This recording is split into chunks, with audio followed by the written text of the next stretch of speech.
Kapag pinagsama ba, ano ang lasa?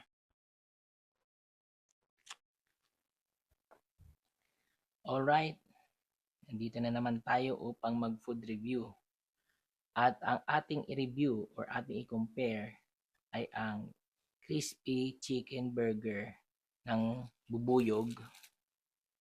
Yan, Bubuyog. At saka ng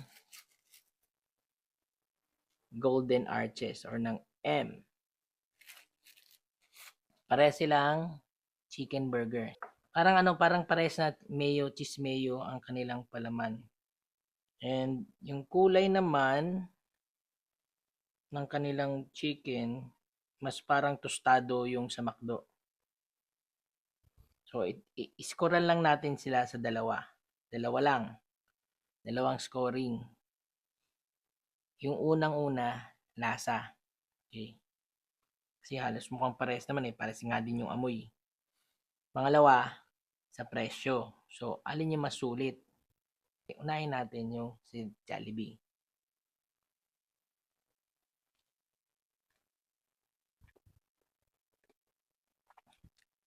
So, nandun yung sinasabi nilang barbecue flavor.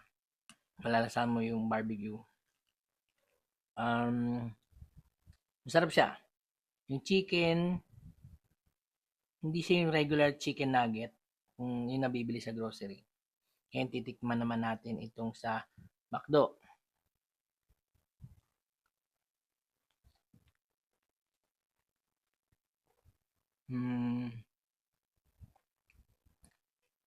Kung chicken yung pag-uusapan, mas savory yung chicken. Pero when it comes sa sinasabing smokiness ng barbecue, kasi barbecue chicken yun, parehas naman sila eh. Yung isa kasi smoke lang. Yung title kasi nung sa McDo is smoked chicken. Okay? Sa Jollibee, barbecue chicken. Mas pronounce yung smokiness or barbecueness nitong sa Jollibee. Pero kung chicken wise, mas malinamnam yung chicken nung sa McDo. When it comes to smokiness, panalo si Jollibee. Pero pagdating sa chicken, panalo si McDo sa lasa. Sa presyo, okay. Sa presyo, 62 pesos si Jollibee.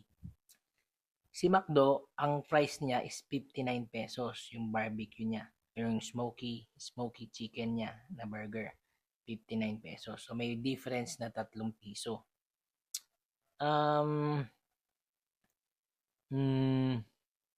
Siguro, syempre, mananalo yung 59 pesos over dun sa 62. Mas mura. So, final judgment, sa aking scoring, mananalo si McDo. Kasi, unang-una, mas mura siya. Second, yung chicken lasa, mas mataas. So, ito naman gagawin natin ngayon. Pagsasamahin natin yung dalawa. Yan. Bottom ban si Jollibee kasi sinatalo siya. Top ban si McDo. Okay? Kapag pinagsama ba, ano ang lasa?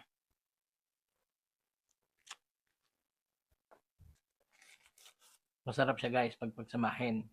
Kasi, yung smokiness na pronounced sa Jollibee, nakatulong dun sa lasa nung savory chicken nung McDo. Okay? Thanks for watching.